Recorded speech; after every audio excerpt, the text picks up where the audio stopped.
जिल्ह्यात काय होईल? कारण 25 ते 30 वर्ष दादांची सत्ता होती जिल्हा परिषद. शेवटी निवडणुका येतात आणि जातात.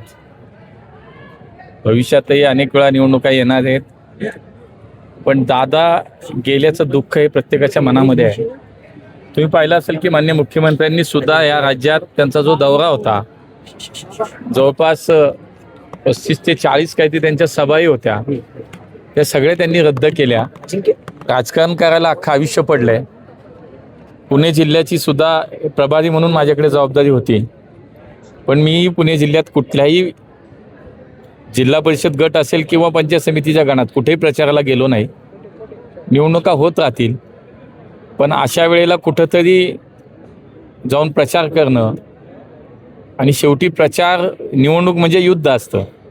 त्याच्यामध्ये स्वाभाविकपणे आपण चांगलं काय करतो, समोरचा चांगलं कसा करू शकत नाही, याच्यावरती साधारणपणे प्रत्येकजण बोलतात. पण मला तेही करायचं नव्हतं. मतदार शेवटी सुज्ञ आहेत, त्यांना जे काय करायचं ते योग्य करतील.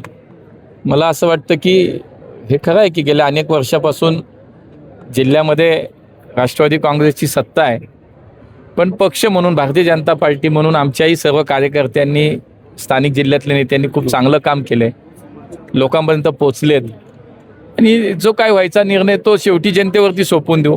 आज मतदान होईल, निकाल लागल्यावरती कळेल. रात्री बुट्टे पाटलांना मारहाण झाल्याचं कळतंय. नाही, मला माहीत नाही, कारण मी पहाटे आलो, मी दिल्लीवरनं आलोच, अधिवेशन चालू आहे. आज आमच्या बॅमनिकॉमचा दीक्षांत समारंभ होता, त्यामुळे मी डायरेक्ट पहाटे आल्यानंतर इथंच आलो. त्यामुळे मला माहिती नाही, मी माहिती घेतो. झालं असेल शेवटी, असं काही व्हायला नको, झालं असेल तर ते चुकीचं आहे. एक्सप्रेसवेचा प्रश्न आहे ना, खरं तर गेली अनेक वर्ष आपण पाहतो की एवढी मोठी वाहतूक कोंडी कुठेच झाली नव्हती. जे झालं पुणे जिल्ह्यात, जवळपास 32 तास ते सगळे अडकून पडले. अनेक जण बाहेर पडायचा प्रयत्न करत होते, खूप जास्ती त्रास झाला. यावरती काही खरं तर गडकरी साहेबांशी बोलणार आहात का राज्य सरकारकडून? नाही, मला वाटतं हे खरं तर खूप त्या दिवशीचं भयानक होतं. मी सुद्धा सातत्यानं पुणे ग्रामीण SP-च्या संपर्कात होतो. जी सगळी यंत्रणा तिथे लागली होती त्या सगळ्यांच्या संपर्कात होतो, कारण सगळीकडनं नागरिक अडकले होते, त्रस्त झाले होते. पण असा प्रकार भविष्यात होऊ नये, त्याच्यासाठी निश्चितपणे काळजी घेतली पाहिजे. तशी यंत्रणा अगदी 100% त्या ठिकाणी अवेलेबल हवी, यासाठी निश्चितपणे आपण काहीतरी करणार आणि केलं पाहिजे. मला असं वाटतं की शेवटी मी सुद्धा एक लोकप्रतिनिधी आहे, त्यामुळे ती माझी सुद्धा जबाबदारी आहे. भविष्यात असा कुठलाही प्रकार होणार नाही याची काळजी घेणार. आणि दादांच्या अपघाताची माहिती सांगणार आहेत रोहित पवार. 10 तारखेला प्रेस घेतात म्हणे, माझ्याकडे काही माहिती आहे, चौकशी सुरूच आहे तुमच्या डिपार्टमेंट मार्फत. नेमकं काय चौकशी चालू आहे. ब्लॅक बॉक्स AIBच्या टीमने ब्लॅक बॉक्स हस्तगत केलाय, त्यांना सापडलाय. त्याचा डाटा डाउनलोड होईल, त्याच्यावरती त्याचा विश्लेषण होईल, आणि त्याच्यावरनं निश्चितपणे लवकरात लवकर अहवाल येईल. आता रोहित पवार आणि ह्यांना शेवटी त्या विषयावर जे ज्यांना बोलायचं त्यांना ते स्वातंत्र्य आहे ना. शेवटी त्यांना काही त्यांचं म्हणणं असेल ते म्हणतील. ते बजरंग बाप्पा तर म्हणले बॉम्ब होतो विमानात. ठीक आहे, मला असं वाटतं की माझ्या दृष्टीने एकच आहे की इतका मोठा नेता गेलाय, या राज्याचं खूप मोठं नुकसान झालंय, माझ्या पुणे जिल्ह्याचं नुकसान झालंय, एकूणच या राज्याच्या सामाजिक राजकीय पटलावरती एक प्रमुख नेता, लोकप्रिय नेता आपल्यातनं गेलाय. मला असं वाटतं सगळं खरं तर आपण त्या दुःखात आहोत.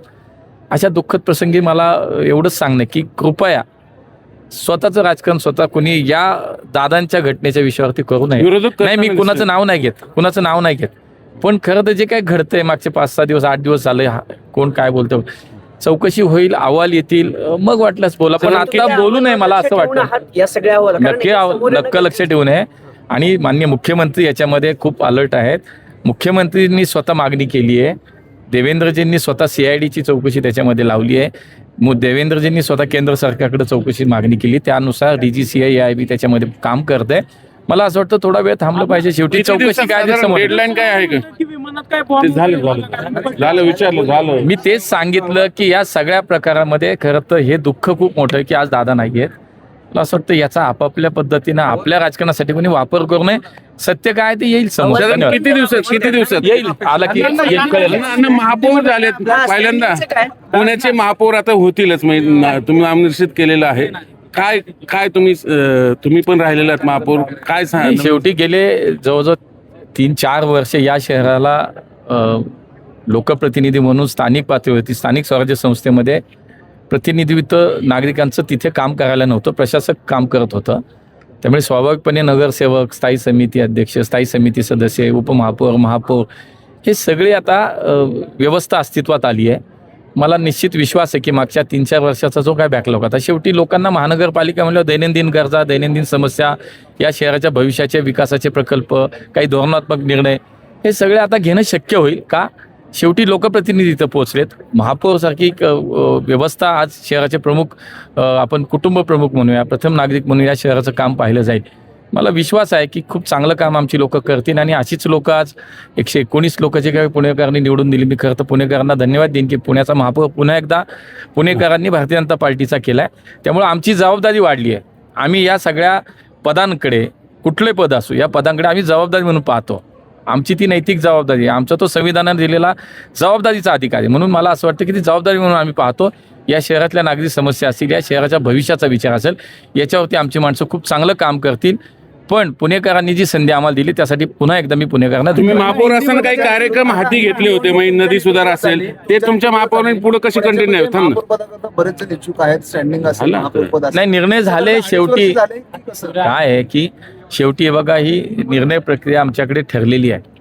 स्थानिक पातळीवरती कोर कमिटी बसते, वरती मग राज्य सरकार, राज्याच्या स्तरावरती आमच्या अध्यक्ष आणि मुख्यमंत्री साहेब ह्याच्यावरती निर्णय करतात. ती सगळी प्रक्रिया पार पडली. आता ज्याला नाव ज्याचं करायचं जाहीर ते झालंय. त्यामुळे महापौर निश्चित झालेत, उपमहापौर निश्चित झालेत. बाकी आता 5 वर्ष आहेत ना, प्रत्येकाला काही ना काही संधी मिळेल. त्यामुळे मला असं वाटतं की सगळ्यांनी ही मानसिकता आहे आमच्याकडे असं काही नसतं की भांडणं झाली पाहिजेत, असं काही नाही होत आमच्याकडे. पक्ष नेतृत्वाने दिलेला आदेश आहे तो आमच्यासाठी सगळ्यांसाठी तो मान्य असतो, आम्हाला करावाच लागतो.